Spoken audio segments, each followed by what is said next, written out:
নমস্কার, কেমন আছেন? আশা করি সবাই ভালো। এই দেখুন, আজকের ডিনারে আমাদের বিরিয়ানির ফরমাইশ হয়েছে আজকে। না জানেন, ইচ্ছা করছিল তো করি, বাড়ির একটু সবাই খাবে, ইচ্ছা করেছে, তাই জন্যে এই জল বসালাম। এতে আছে গোটা গরম মশলা, নুন, একটু সাদা তেল, আর এদিকে চালটা আমি ধুয়ে একটু ভিজিয়ে রেখেছি, আর এদিকে মাংসটা সকালে ম্যারিনেট করা ছিল, দই দিয়ে, পেঁয়াজ আদা রসুন বাটা আর হলুদ টলুদ দিয়ে সব। আর এটা বৌমা এখন এয়ার ফ্রায়ারে একটু পুড়িয়ে দিচ্ছে। এটা একটু পোড়া হয়ে যাক আর দেখাই। এই যে একটু মশলাটা কষিয়ে রেখেছিলাম সকালবেলা, এবার ওটা পোড়া পোড়া হয়ে গেলে এর মধ্যে দিয়ে আমি করব, এটাকে কষিয়ে নেব।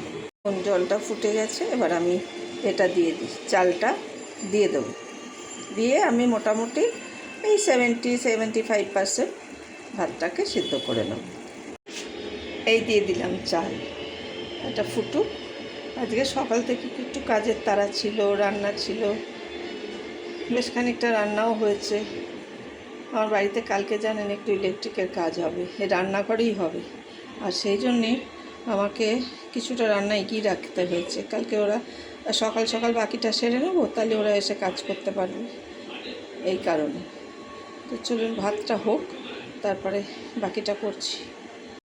মাংসটা এত সুন্দর ম্যারিনেশন হয়েছে জানেন, যে যখন এয়ার ফ্রায়ারে এখন ফুটছে দারুণ গন্ধ বেরোচ্ছে। এটাকে এরম করে পোড়ালাম কেন জানেন? একটা স্মোকি ফ্লেভারের জন্য। একটা স্মোকি ফ্লেভার যদি থাকে। একটু কাজে চলে গেছিলাম, ভাতটা উঠছিল জানেন, তা বলছি এই স্মোকি ফ্লেভারটা যদি থাকে না বিরিয়ানির মধ্যে, তাহলে খুব সুন্দর লাগে খাওয়ার সময়। তাই জন্য এটাকে একটু এয়ার ফ্রায়ারে পুড়িয়ে নিলাম। এটা এত সুন্দর হয়েছিল যে ভারী সুন্দর একটা গন্ধ উঠছে। মশলাটা আমি ছড়িয়ে দিয়েছি, এটা নর্মাল পেঁয়াজ আদা রসুন যেমন আমরা মাংস কষাই সব দিয়েছি, দই, তারপরে একটু বিরিয়ানি মশলা, তারপর হয়ে কষি নেওয়ার পরে একটু কেওড়ার জল দিয়েছিলাম। আচ্ছা, এদিকে তো এটা হয়ে গেছে, দেখুন কত সুন্দর পোড়া পোড়া হয়ে গেছে মশলাটার মধ্যে দিয়ে। আর একটুখানি নাড়িয়ে চাড়িয়ে নেব, এটা মোটামুটি সিদ্ধ হয়েই গেছে। এই দেখুন মাংসগুলোকে এবার আমি মশলার সাথে একটু জাস্ট কষাবো, কারণ প্রায় সেদ্ধ হয়ে গেছে।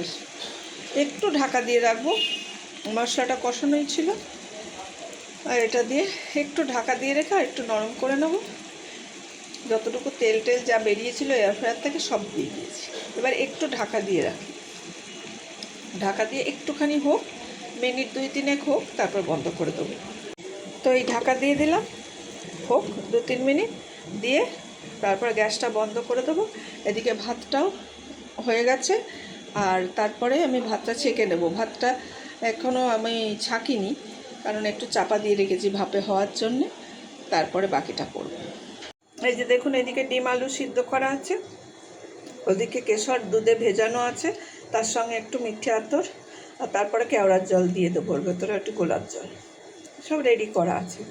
মাংসটা হয়ে গেলে তারপরে একটু আলুটা আর ডিমটা হালকা একটু এপিট ওপিট করে ভেজে নেব। দেখুন মাংসটা আমি একদম গায়ে গায়ে শুকনো শুকনো করে নামিয়ে নিলাম।